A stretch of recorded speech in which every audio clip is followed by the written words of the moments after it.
Jubilee Hills PS లో SIT విచారణకు హాజరయ్యారు BR working president KTR.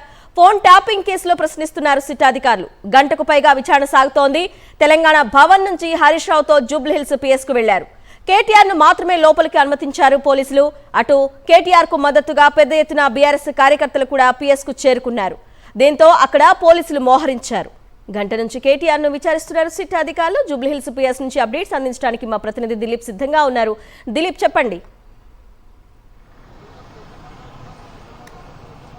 So BRS working president KTR ను గంట పాటు నుంచి కూడా సిట్ అధికారులు జూబ్లీహిల్స్ పోలీస్ స్టేషన్లో విచారిస్తున్న పరిస్థితి కనిపిస్తోంది. సో ముఖ్యంగా బీఆర్ఎస్ వర్కింగ్ ప్రెసిడెంట్ హోదాలో ఈ యొక్క సిట్ విచారణకు కేటీఆర్ హాజరైన పరిస్థితి కనిపిస్తుంది. సో ముఖ్యంగా ఇటు సిట్ ఏదైతే విచారణ కొనసాగుతుందో జూబ్లీహిల్స్ పరిసర ప్రాంతాల్లో ఇటు బీఆర్ఎస్ పార్టీకి సంబంధించిన నేతలు కానివ్వండి, అలాగే కార్యకర్తలు కూడా పెద్ద ఎత్తున వస్తున్న నేపథ్యాలు కూడా ఇవన్నీ కూడా ఇటువైపు రానివ్వకుండా పోలీసులు బందోబస్తు ఏర్పాటు చేసిన పరిస్థితి కనిపిస్తుంది. వచ్చేటువంటి వాళ్ళని కూడా ఇక్కడ నుంచి తరలిస్తున్న పరిస్థితి కనిపిస్తుంది. ముఖ్యంగా సిట్కి సంబంధించి విచారణ కనుక మనం చూసుకుంటే ముఖ్యంగా బీఎస్ వర్కింగ్ ప్రెసిడెంట్ హోదాలో కేటీఆర్ ఉన్నాడు కాబట్టి సో ముఖ్యంగా ఆర్థిక లావాదేవీలకు సంబంధించినటువంటి విచారణ, ముఖ్యంగా ఆర్థిక లావాదేవీలకు సంబంధించిన అంశాలపైన ముఖ్యంగా ఈ యొక్క విచారణ అయితే జరుగుతున్నట్టుగా మనకు సమాచారం అందులోని నేపథ్యం కనిపిస్తుంది. ముఖ్యంగా ఇప్పటికే కొంతమంది వ్యాపారవేత్తలకు సంబంధించినటువంటి కొంతమంది తమ ఫోన్లు ట్యాప్ చేశారు అనేటువంటి గతంలో ఫిర్యాదు అందినటువంటి నేపథ్యంలో సో దాన్ని బేస్ చేసుకొని అలాగే ఇప్పటికే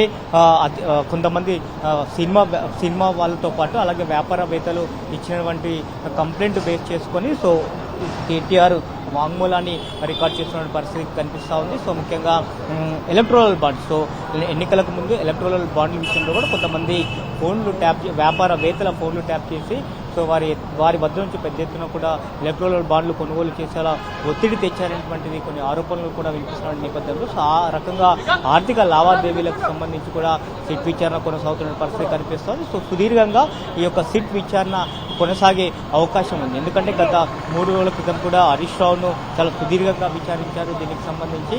సో ఈరోజు బీఆర్ఎస్ వర్కింగ్ ప్రెసిడెంట్ కేటీఆర్ కూడా చాలా సుదీర్ఘంగా విచారించే అవకాశం ఉన్నట్టుగా తెలుస్తూ ఉంది. సో పార్టీకి సంబంధించినటువంటి ఆర్థిక లావాదేవీలు వనరులు ఏ రకంగా సమకూరాయి అనేటువంటిది ప్రధానంగా బేస్ చేసుకొని ఈ యొక్క విచారణ కొనసాగుతుంది. దీనిపైన ఇప్పటికే కూడా కొంతమంది అధికారులతో పాటు రాజకీయ నేతలతో పాటు వ్యాపారంతో పాటు సినిమా పరిశ్రమకు సంబంధించినటువంటి వ్యక్తులను కూడా సిట్ అధికారుల బృందం ఇప్పటికే విచారణ చేసిన నేపథ్యంలో వారి వాంగ్మూలాలను బేస్ చేసుకొని ఇవాళ కేటీఆర్ను విట్నెస్గా ఇవాళ సిట్ అధికారుల బృందం విచారిస్తున్న పరిస్థితి కనిపిస్తోంది. అయితే ఇటు సిట్ అధికారుల బృందం ముందుకు వచ్చేటప్పుడు కూడా కేటీఆర్ మీడియాతో మాట్లాడినట్టు కొంత భావోద్వేగానికి కూడా లోనేటువంటి పరిస్థితి కనిపిస్తుంది. గత 2 సంవత్సరాలుగా కూడా తన వ్యక్తిగత ప్రతిష్టకు అననం చేసేలా కూడా కొన్ని వ్యాఖ్యలు, కొన్ని లీకులు వస్తాయని చెప్తున్న పరిస్థితి కనిపించింది. సో తనకు డ్రగ్స్ అలవాటు ఉందని, అలాగే కొంతమంది హీరోయిన్లతో పరిచయాలు ఉన్నట్టు అనవసరమైనటువంటి ఆరోపణలు చేస్తూ తనతో పాటు తన కుటుంబాన్ని కూడా బాధ పెట్టాయి ఆ వ్యాఖ్యలు అని చెప్తా ఉన్నారు. సో అవన్నిటి కూడా బాధ్యులు ఎవరని కూడా నేను సిట్ అధికారులను ప్రశ్నిస్తాను అంటూ కూడా చెప్పినటువంటి పరిస్థితి కనిపిస్తుంది. నిన్న కూడా ప్రెస్ మీట్లో చెప్పారు.